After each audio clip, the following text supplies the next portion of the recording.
जय मसीह बेटा। जैन श्री ब्रदर जी। कितना हो, ठीक हो? ये बेटी वो है जिसके बारे में मैं अक्सर जिक्र करता हूँ, जल्दी जल्दी बताता हूँ, अक्सर जिक्र करता हूँ कि जिसका जुमला आज भी मेरे कानों में जूमता है, गूंजता है वो कभी कभी, और वाकई में गूंजता है। और मैं उस पर सोचता हूँ कि जान चली जाएगी ना वचन छोड़ूंगी ना यीशु को छोड़ूंगी। जी ब्रदर। जय मसीह बेटा, कितना हो, ठीक हो? बढ़िया ब्रदर जी, तुम दसो ठीक हो जी? खुदा शुक्र है, खुदा बड़ा फजल है। जी बेटा, हूं ना अपनी गवाही दो। जी ब्रदर जी। मेरी बड़ी ये है जी कि मेरे ਸਾਰੇ ਕੰਮ ਅੱਜ ਪੂਰਾ 1 ਸਾਲ ਹੋ ਗਿਆ ਮੈਨੂੰ ਜੁਆਇਨ ਕੀਤੇ ਹੋਏ ਜੀ।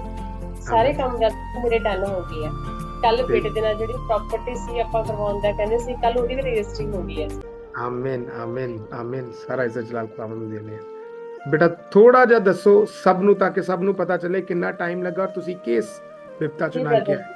जी। जी ब्रदर जी। ब्रदर जी मैं जमा बिल्कुल बोलती पिट हार के जमा मैनू राजविंदर सिस्टर ने कहा कि सिस्टर तुसी ज्वाइन करो, बट तुसी मसीह च आओ। मैं क्या मैं नहीं, मैं मसीह च नहीं होना, मैं मनदी है इधर मनदी है, मैं नहीं आना।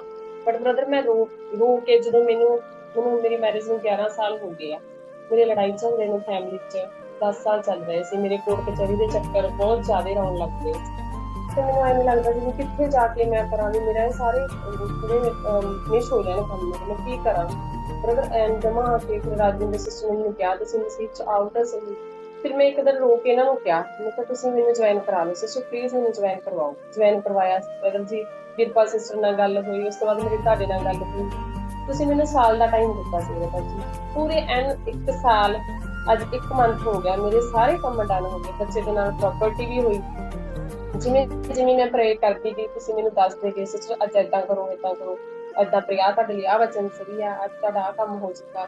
ਬ੍ਰਦਰ ਜੀ ਬੇਟੇ ਦੇ ਨਾਲ ਜ਼ਮੀਨ ਵੀ ਹੋਈ, ਮੈਨੂੰ ਮੇਰੀ ਜਵੈਲਰੀ ਵੀ ਮਿਲੀ, ਠੀਕ ਹੈ ਜੀ। ਤੇ ਮੇਰੇ ਮਕਾਨ ਦਾ ਵੀ ਸਾਰਾ ਹੋ ਗਿਆ। ਭਾਬੀ ਦੀ ਪ੍ਰੈਗਨੈਂਸੀ ਦਾ ਵੀ ਡਨ ਹੋ ਗਿਆ। ਭਾਬੀ ਦੀ ਪ੍ਰੈਗਨੈਂਸੀ 2 ਮਿਸਕੈਰੇਜ ਹੁੰਦੇ ਗਏ ਸੀ।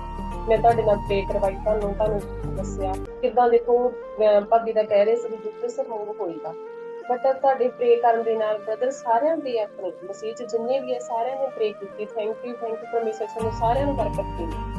ਤੇ ਸਾਰਿਆਂ ਦੀ ਪ੍ਰੇ ਕਰਨ ਨਾਲ ਭਾਬੀ ਦਾ ਉਹ ਕੇਸ ਸੋਲਵ ਹੋਇਆ। ਅੱਜ ਭਾਬੀ ਨੂੰ 4 ਮੰਥ ਦੀ ਪ੍ਰੈਗਨੈਂਸੀ ਆ, ਤੇ ਤੁਹਾਡੇ ਸਾਰਿਆਂ ਕਰਕੇ ਹੀ ਆ, ਪਰਮੇਸ਼ਰ ਕਰਕੇ ਆ। ਮੈਂ ਪਰਮੇਸ਼ਰ ਦਾ ਬਹੁਤ ਹੀ ਥੈਂਕ ਯੂ ਕਰਦੀ ਹਾਂ, ਰਾਜਵਿੰਦਰ ਸਿਸਟਰ ਦਾ, ਵੀਰਪਾਲ ਸਿਸਟਰ ਦਾ, ਨਾਡੀਆ ਸਿਸਟਰ ਦਾ, ਆਪਣੇ ਜਿੰਨੇ ਸਾਰੇ ਮਸੀਹ ਚ ਸਾਰਿਆਂ ਲਈ ਥੈਂਕ ਯੂ ਬਹੁਤ ਬਹੁਤ। ਪਰਮੇਸ਼ਰ ਸਾਰਿਆਂ ਨੂੰ ਵੀ ਤਰੱਕੀ ਬਖਸ਼ੇ।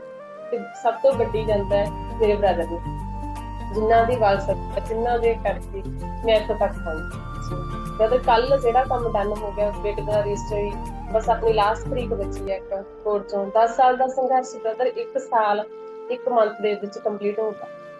ਤੁਸੀਂ 1 ਸਾਲ ਦਾ ਟਾਈਮ ਦਿੱਤਾ ਸੀ, ਪੂਰਾ ਕੰਪਲੀਟ ਹੋ ਗਿਆ ਬ੍ਰਦਰ ਦਾ। ਮੈਂ ਬਹੁਤ ਖੁਸ਼ ਹਾਂ। ਮੈਂ ਸਾਰਿਆਂ ਨੂੰ ਕਹਿੰਦੀ ਹਾਂ ਵਿਸ਼ਵਾਸ ਰੱਖੋ, ਜਿੱਦਾਂ ਬ੍ਰਦਰ ਕਹਿੰਦੇ ਆ ਉਦਾਂ ਪ੍ਰੇ ਕਰੋ, ਉਦਾਂ ਵਚਨ ਕਲੇਮ ਕਰੋ, ਸਾਰਿਆਂ ਦੇ ਉਦਾਂ ਹੀ ਸਾਰੇ ਕੰਮ ਡਨ ਹੋ ਜਾਏਗਾ। ਅੱਜ ਮੈਂ ਬਹੁਤ ਖੁਸ਼ ਹਾਂ ਤੇ ਬ੍ਰਦਰ ਦੀ ਸਦਕਾ, ਪਰਮੇਸ਼ਰ ਦੇ ਸਦਕਾ ਮੈਂ ਅੱਜ ਆਪਣੇ ਕਲੀਨਿਕ ਵਿੱਚ ਬੈਠੀ ਹਾਂ। ਮੈਂ ਸਾਰਿਆਂ ਨੂੰ ਇੱਕ ਵਾਰ ਜ਼ਰੂਰ ਦਿਖਾਉਣਾ ਚਾਹੂੰਗੀ, ਇਹ ਵੀ ਸਾਰਾ ਬ੍ਰਦਰ ਦੇ ਕਰਕੇ ਹੀ ਹੋਇਆ। ਜੇ ਮੈਨੂੰ ਇਹ ਨਾ ਮਿਲਦੇ, ਰਾਜਵਿੰਦਰ ਸਿਸਟਰ ਨਾ ਮਿਲਦੇ, ਤਾਂ ਮੈਂ ਪਤਾ ਨਹੀਂ ਕਿੱਥੇ ਭਟਕਦੀ ਫਿਰਦੀ ਹਾਂ। ਸ਼ਾਇਦ ਮੈਂ ਇਸ ਟਾਈਮ ਤੱਕ ਨਾ ਗਈ, ਪਰ ਅੱਜ ਜੋ ਵੀ ਕੁਛ ਹੈ। ਸਭ ਤੋਂ ਵੱਡਾ ਬ੍ਰਦਰ ਜੀ ਇਹ ਹੈ ਕਿ ਜਦੋਂ ਮੈਨੂੰ ਕੋਈ ਪ੍ਰੋਬਲਮ ਹੁੰਦੀ ਹੈ, ਮੈਂ ਵਚਨ ਕਲੇਮ ਕਰਦੀ ਹਾਂ ਤੇ ਮੈਨੂੰ ਅੱਗੋਂ ਰਾਹ ਮਿਲ ਜਾਂਦਾ ਹੈ। ਮੇਰਾ ਮਤਲਬ ਅੱਗੇ ਸਾਰਾ ਕੁਝ ਡਨ ਹੋ ਜਾਂਦਾ ਹੈ। ਮੈਨੂੰ ਜਿਹੜਾ ਸਮਝ ਨਹੀਂ ਆਉਂਦਾ ਉਹ ਵੀ ਸਹੀ ਹੋ ਜਾਂਦਾ ਹੈ। ਮੈਂ ਬਹੁਤ ਖੁਸ਼ ਹਾਂ ਬ੍ਰਦਰ ਅੱਜ। सारा ਮੈਂ ਸਾਰਾ इज्जत। ਪ੍ਰੇ ਕਰੋ, ਵਚਨ ਕਲੇਮ ਕਰੋ, ਜਿੰਨਾ ਟਾਈਮ ਦਿੱਤਾ ਉਹਨੇ ਟਾਈਮ ਦਾ ਵਿਸ਼ਵਾਸ ਕਰੋ, ਟਾਈਮ ਕਰਕੇ ਟਾਈਮ ਦਾ ਵਾਚ ਕਰੋ, ਕੰਮ ਡਨ ਹੋ। ਮੇਰੇ ਹੋ ਜਾਂ 10 ਸਾਲਾਂ ਚ ਸਭ ਦੇ ਹੋਣਗੇ। सारा इज्जत जलाल खुदावंद यीशु मसीह नासरी को देते हैं। ये वो बेटी अमन है जिसके बारे में मैं अक्सर बताता होता और मैं कहता होता हूँ कि हाँ ये बेटी आएगी और गवाही देगी, और हमेशा कुछ ना कुछ प्रॉब्लम हो जाता था। इस बेटी की गवाही इसलिए ज़रूरी है, धीरज सब्र के साथ। और एक चीज़ इसकी गवाही में इस बेटी की बड़ी खूबसूरत की है कि मैं वचन पढ़ती हूँ तो मुझे रास्ता मिल जाता है। Did you see the power of the word of God? अभी मैं आपको बता रहा था कि ज़बूर 119 में लिखा है, दाऊद कहता है कि तेरे आयन, तेरी व्यवस्था मुझे बुद्ध बख्शती है, मुझे हिकमत देती है।